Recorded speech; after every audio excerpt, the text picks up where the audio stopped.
পাওয়া যায়। আল্লাহ তাআলা হাসরের ময়দানে যখন বলবে জাহান্নামীর দল জাহান্নামের মধ্যে যাও, জাহান্নামের মধ্যে যাও, তখন কিন্তু আল্লাহ তাআলাকে কেউ কিছু বলতে পারবে না। ঠিক কিনা বলেন? আল্লাহ তাআলাকে কেউ কিছু বলতে পারবে না। আমরা তো এমন নবীর উম্মত, যেই নবী দুনিয়াতে কষ্টের জীবন যাপন করেছেন, শুধুমাত্র উম্মতি উম্মতি বলে কেঁদেছেন। জোরে বলেন ঠিক কিনা?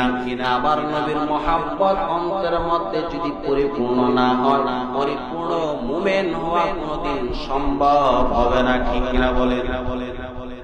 এই জন্য আমরা নবীকে ভালোবাসতে হবে, কারণ আমার নবী উম্মতের জন্য সারা জীবন কেঁদেছে। এখনো নবীকে রওজা মুবারকের মধ্যে উম্মতি উম্মতি বলে কাঁদতেছেন। এমন কি নবীজি কাল হাসরের ময়দানে নিজে পর্যন্ত জান্নাতে যাবে না, যতক্ষণ পর্যন্ত আমার একটা উম্মত দুনিয়াতে জাহান্নামের মধ্যে থাকবে। এর নবীর উম্মত সাহাবায়ে কেরাম নবীকে ভালোবাসেন, এমন ভালোবাসা আমরা বাস্তবে যেমন করে আমার সাহাবায়ে কেরাম নবীকে ভালোবেসেছেন, তাবিরা নবীকে ভালোবেসেছেন, এমন ভালোবেসেছেন আমার নবীর জন্য জীবন উৎসর্গ করে দিয়েছেন।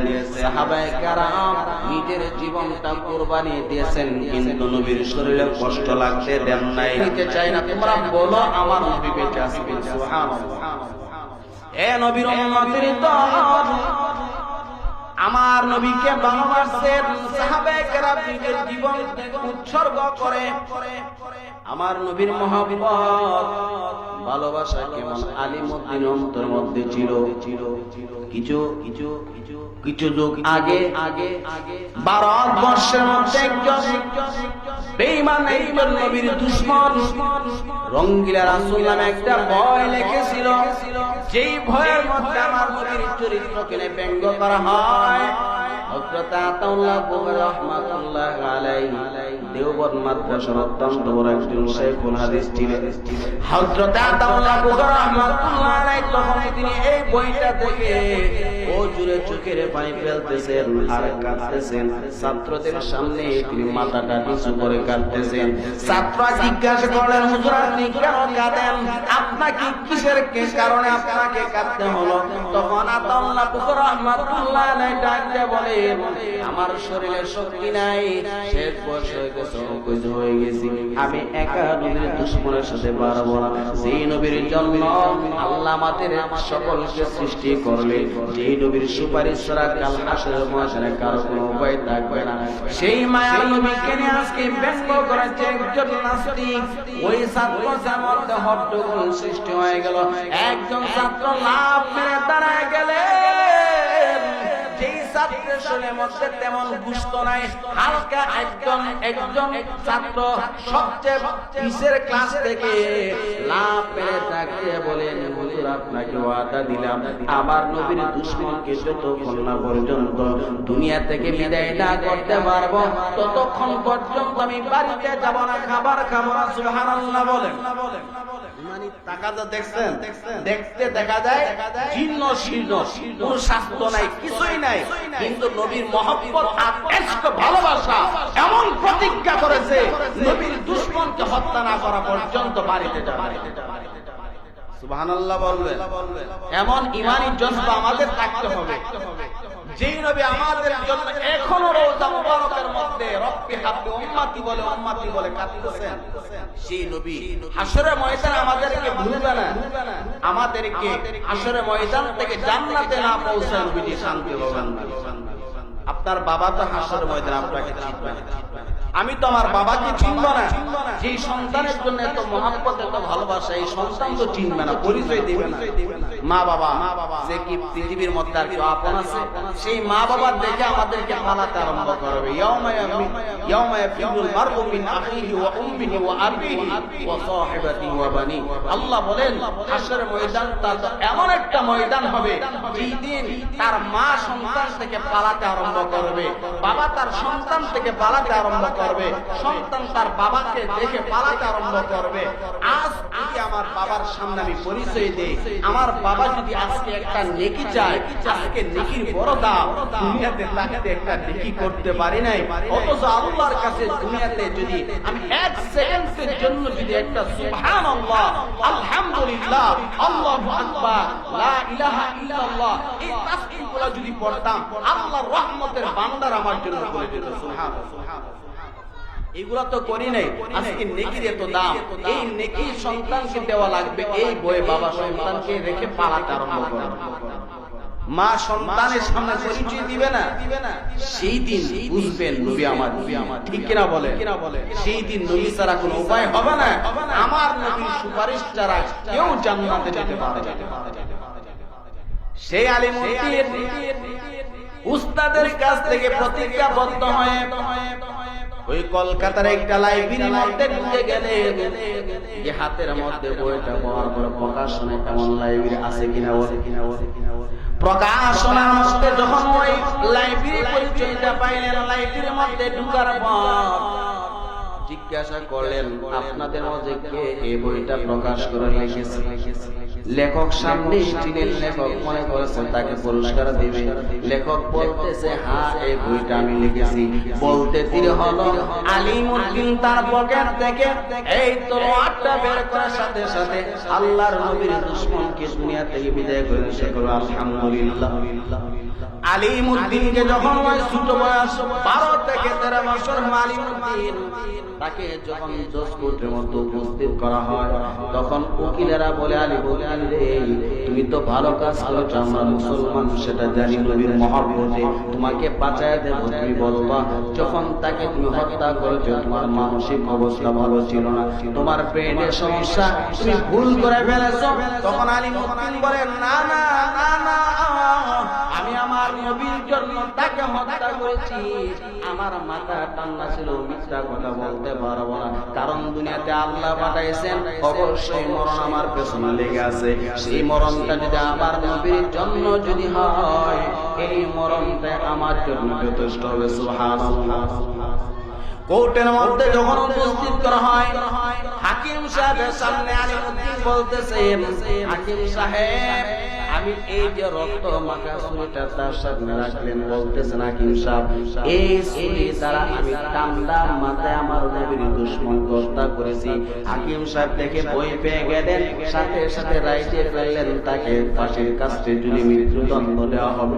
আলিমুদ্দিন হাসতেছেন আর দুইটা চোখের পানি ফেলতেছেন আর বলছেন, ইয়া রাসূলুল্লাহ, আপনি সাক্ষ্য থাকেন, আপনার জন্য আমি আলিমুদ্দিন নগণ্য জীবনটা দিয়ে ফেললাম। আলিমুদ্দিনকে প্রশ্ন করে, আলিমুদ্দিন তুমি কি কারোর সাথে দেখা করতে চাও মরণের আগে?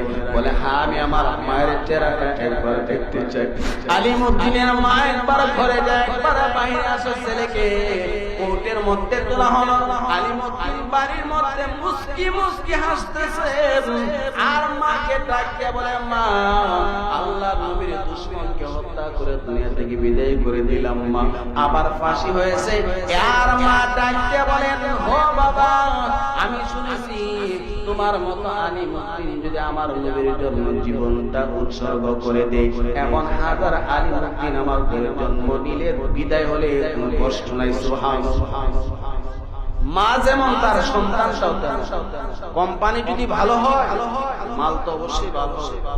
আমরা তো মা যখন বিয়ে করতে যায়, তখন মা জাতিটা কেমন সেটা যাচাই বাছাই থাকে না, টাকা হইলেই চলে, সুন্দর হলেই চলে, কিনা বলে। এই মেয়ের মধ্যে আল্লাহ আল্লাহ রাসূলের মহব্বত, তার ভিতরে আল্লাহর ভয় কতটুকু আছে সেটা দেখার টাইম আমাদের নাই। মা বলতেছেন, তোমার মতো আলিমুদ্দিন যদি আমার নবীর দুশমনকে হত্যা করে যদি ফাঁসির কাছে যায়, এমন হাজার আলিমুদ্দিন চলে গেল আমার। মার সাথে কথা বলার পরে রাতের খাবার খেলেন, হঠাৎ করে আলিমুদ্দিন ঘুম থেকে চিৎকার করে জেগে উঠলেন। মা যখন দেখলো যে সন্তান হলো, শত হলো সে তো সন্তান, একজন মা একজন বাবা বুঝতে পারে তার সন্তান যখন দুনিয়া থেকে বিদায় হয় তার কতটুকু কষ্ট হবে। আগামীকাল সুবে সাদিকের পরে সন্তানের চেহারা দেখবে না, মা ছটফট ছটফট করতেছে। আলিমউদ্দিনের কাছে যখন মা চিৎকার শুনে গেলেন, আলিমউদ্দিন বলেন, মা আপনি ঠান্ডা মাথায় ঘুমান, কাল সকালে আপনাকে বলবো। ফজরের নামাজ পড়ার পর আলিমউদ্দিন হালকা হালকা নাস্তা করে। মা আলিমউদ্দিনের চেহারার দিকে তাকাই না, আলিমউদ্দিনও মা চেহারার দিকে তাকাই না, কারণ চেহারার দিকে তাকালে ভালোবাসা পড়ে যাবে, ভালোবাসা পড়ে গেলে নবীর ভালোবাসার চেয়ে বেশি হয়ে যাবে। এই জন্য আলিমউদ্দিন মায়ের দিকে তাকাই না, মাও আলিমউদ্দিনের দিকে তাকাই না। শেষ বিদায় নিয়ে যখন যায়, মা দুঃখী পেছনে পেছনে দৌড়ায় সন্তানকে দেখার জন্য। শেষ পর্যন্ত যখন কোর্টের মধ্যে উপস্থিত হয়ে গেল, আর মাত্র কিছুক্ষণ সময় আলিমউদ্দিনকে জিজ্ঞাসা করা হয়, হে আলিমউদ্দিন তোমার কি কথা বলা আছে কিনা, তুমি কি কারোর সাথে দেখা করতে চাও? আলিমউদ্দিন বলে, আমি আমার মায়ের সাথে একটা স্বপ্নের কথা বলতে চাই। আলিমউদ্দিনের মাকে যখন উপস্থিত করা হয়, আলিমউদ্দিন মাকে বলেন, মা গো আপনি কাঁদবেন না গো মা, কাল রাতে এখন আমি ঘুম থেকে চিৎকার করে উঠলাম জানেননি, আমি এমন একজন সুন্দর ব্যক্তির চেহারা দেখেছি, এমন সুন্দর চেহারা গো মা আমি দুনিয়াতে কাউকে দেখতে পাই নাই। চন্দ্রের চেহারাটা অত্যন্ত বড় সুন্দর, হাতের মধ্যে একটা ফুলের মালা নিয়ে বসে আছে, ডানে একজন ব্যক্তি বামে আরেকজন ব্যক্তি আমাকে ডাকতেছেন, আলিমউদ্দিন আয়া আয়া। আমি যখন উনার কাছে গেলাম, উনি আমার গলার মধ্যে ওই ফুলের মালাটা পরাইয়া দিয়ে বলছেন, আলিমউদ্দিন রে, যেই নবীর জন্য আজকে তোর ফাঁসি হয়ে যাবে, আগামীকাল ফাঁসি হবে, আমি হইলাম সেই প্রাণের নবী। সুবহানাল্লাহ। আলিমউদ্দিন রে আমার ডান পাশে হযরত আবু বকর, আমার বাম পাশে হযরত ওমর। আমি আবু বকর ওমরকে সাক্ষ্য রেখে বললাম, কাল হাসরের ময়দানে তোকে ছাড়া আমি জান্নাতের মধ্যে যাব না। এই কথা যখন বললেন, আলিমউদ্দিনের মা ডাক দিয়ে বলে, আলিমউদ্দিন রে আর তুমি চিন্তার কোনো কারণ নাই রে বাবা, যা যা ফাঁসির কাছে যা, কিন্তু আমি মাকে হাসরের ময়দানে বলবি না। সুবহানাল্লাহ। কি ভালোবাসা ছিলেন নবীর। আর আমরা আমার নবীর সুন্নতকে জবাই করতাম, এক সেকেন্ডও দেরি করি না। বিয়ের আগে যুবক ভালো তাবলীগ করে, আলেম ওলামার সাথে সম্পর্ক ছিল, দাড়িটা রেখেছে। বিয়ের পরে তিন কথার নারীর লোভে পড়ে সেই নবীর সুন্নতটাকে পর্যন্ত কুরবানি দিয়ে ফেলেছে। ঠিক কিনা বলে? দুনিয়াতে কত সুন্দর করে বাংলাদেশে থাকতে দাঁড়িয়ে ছিল, বিদেশে চলে গেছে, এমন একটা কোম্পানির মধ্যে চাকরি হয়েছে যেখানে চাকরি করলে দাঁড়িয়ে লাগবে না, দাঁড়িয়ে রাখলে তাকে চাকরি দেওয়া হবে না। আমার আপনার এমন লোক অন্তরের মধ্যে ঢুকে গেছে, সেই দুনিয়ার চাকচিক্যের জন্য আমার নবীর তাজা সুন্নতকে জবাই করব। ঠিক কিনা বলে? এই সেই নবী, যেই নবী আমাদের জন্য জীবনটা কাটিয়েছেন। নবীজি চুলার মধ্যে একাধারে 7 দিন কখনো আগুন ধরেন নাই। আমার নবী একাধারে একদিনও কোনোদিন 3 বেলা পেট ভরে ভাত খান। সেই নবীর মুহাব্বত আর ভালোবাসা আমাদের অন্তরের মধ্যে যদি না থাকে, তাহলে আমরা কি নিয়ে আমাদের নবীর সামনে গিয়ে বলবো, ইয়া রাসূলুল্লাহ আপনি আমাদের জন্য সুপারিশ করেন। আরে হযরতে আদম আলাইহিস সালাতু ওয়াস সালাম থেকে নিয়ে হযরতে ঈসা আলাইহিস সালাতু ওয়াস সালাম পর্যন্ত যত নবী রাসূল আছে সবাই আমার নবীর সুপারিশের অপেক্ষায় থাকে। সুবহানাল্লাহ। আমার নবীর উম্মত তারা আসছে পরে, কিন্তু হিসাব হবে সবার। কত নবী রাসূল আল্লাহর কাছে দোয়া করছে, আল্লাহ তুমি যদি আমাদেরকে নবী না বানায় আখেরি নবীর উম্মত যদি বানাতে, আমাদের কপাল আরো ভালো ছিল। কারণ আখেরি নবীর উম্মতের হিসাবটা সবার আগে হবে, তাদের মর্যাদা বেশি থাকবে। সুবহানাল্লাহ। আর আমরা তো আল্লাহর কাছে কোনোদিন দরখাস্ত করি না, আল্লাহ তুমি আমাদেরকে আখেরি নবীর উম্মত হওয়ার জন্য তৌফিক দাও, একদিনও আমরা বলি নাই। নবীজি বলেন, আমার উম্মতকে আল্লাহ এত বড় একটা নিয়ামত দিয়েছেন, দুইটা নিয়ামত সে যদি সারা জিন্দেগিতে যদি আল্লাহর কাছে সিজদা দিয়ে তার মৃত্যু পর্যন্ত পড়ে থাকে, সেই নিয়ামতের শুকর আদায় হবে না। এক নাম্বার, তাকে আল্লাহ দয়া করে মুসলমানের করে জন্ম দিয়েছেন। দুই নাম্বার নিয়ামত, আমি নবীর উম্মত হিসেবে তাকে দুনিয়াতে পাঠিয়েছি। কারণ বিনা দরখাস্তে আল্লাহর কাছে আমরা কোনদিনে দরখাস্ত করে সেই শ্রেষ্ঠ নবীর উম্মত আমার নবী হলেন সমস্ত নবীদের নবী, ঠিক কিনা বলে? আমার নবী হলেন ইমামুল মুরসালিন, সমস্ত নবীদের ইমাম।